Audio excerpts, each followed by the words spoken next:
ननिष्ठ बोलिराख्ने गाइराख्ने एक्सनमा हिँडिराख्ने खान सुत्न बस्नको टाइम नभएको मान्छेलाई तर यो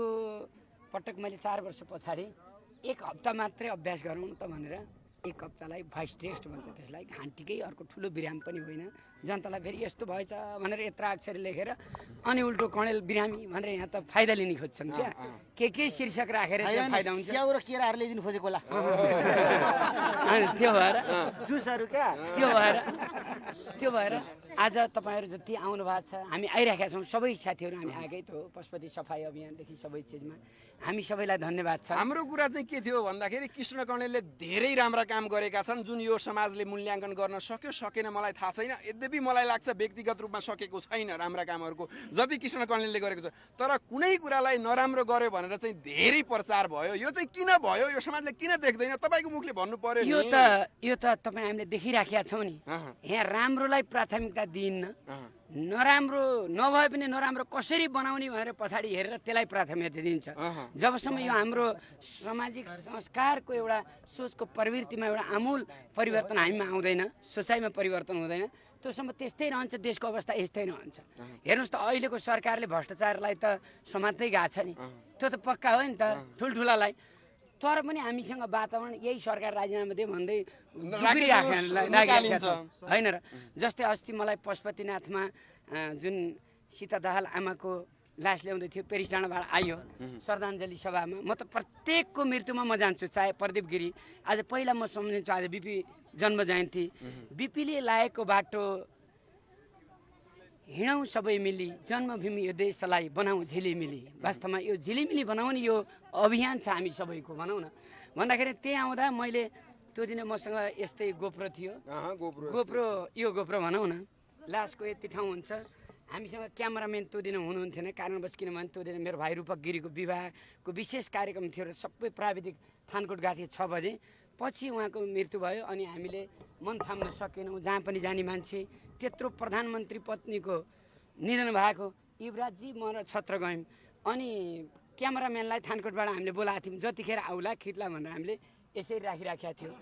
अनि त्यहाँ पञ्चायत सिंहले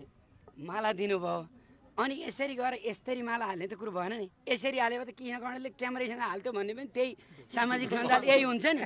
हो कि नि भन्नुहोस् त मैले वाच गरिराखेको छु कत्रा सामाजिक सञ्चार कत्रा युट्युब च्यानल कत्रा सामाजिक अभियन्ता भन्ने कत्रो कलाकार भन्नेले यहीलाई तिलको पहाड बनाउनु मैले वाच गरिराखेको छु मैले मेरो लागि दुःख छैन अहिले सतीले सरापेको देशो उहीबाट भीममल्लले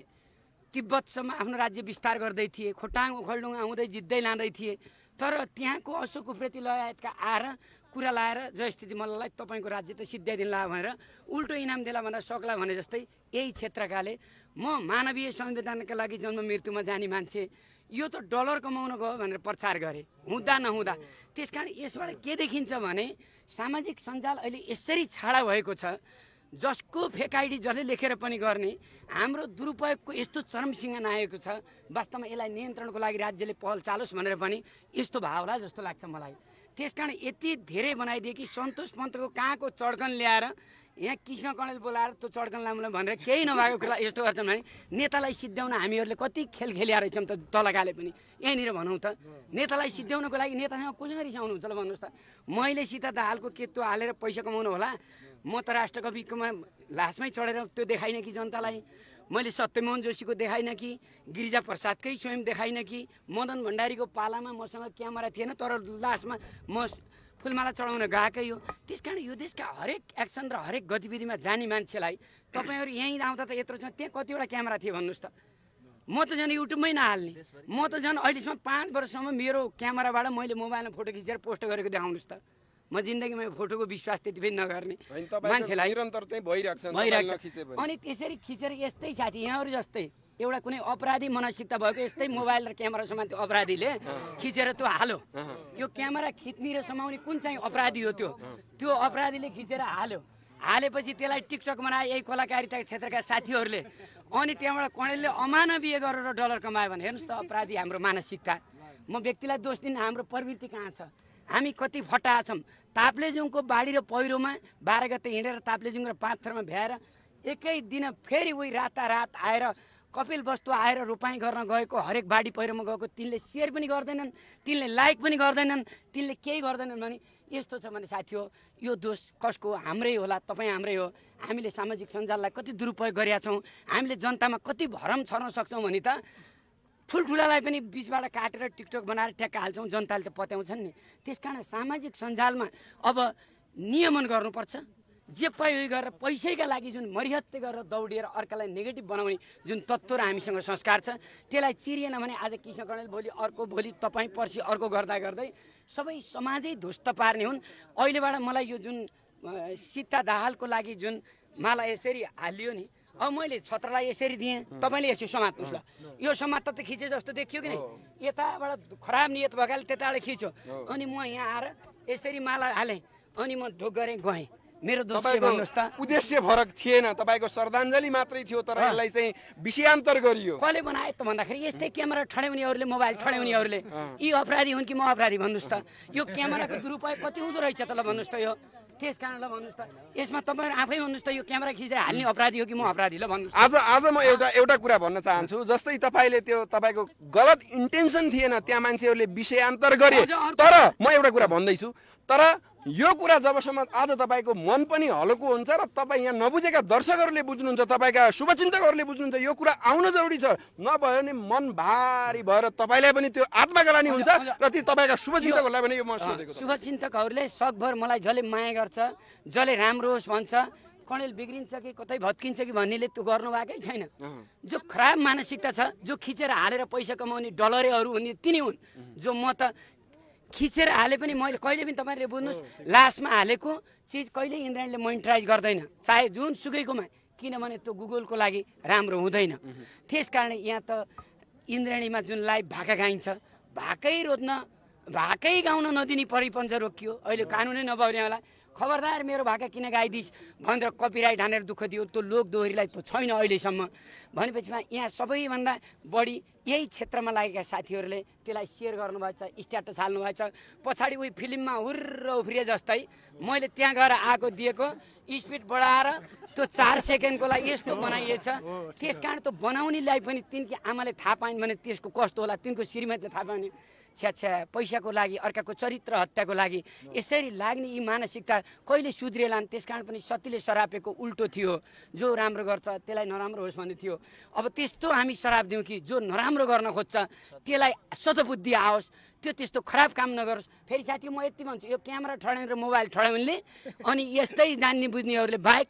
खराब काम अरूले गरे छैनन्। दाइ अन्तिममा छौँ, यो पाशुपत क्षेत्रमा रहेका छौँ, देवादिदेव आराध्यदेव महादेवले बसोबास गर्ने ठाउँमा। यही तपाईँको बारेमा तपाईँको चरित्र हत्या भयो भनौँ अथवा आलोचना भयो,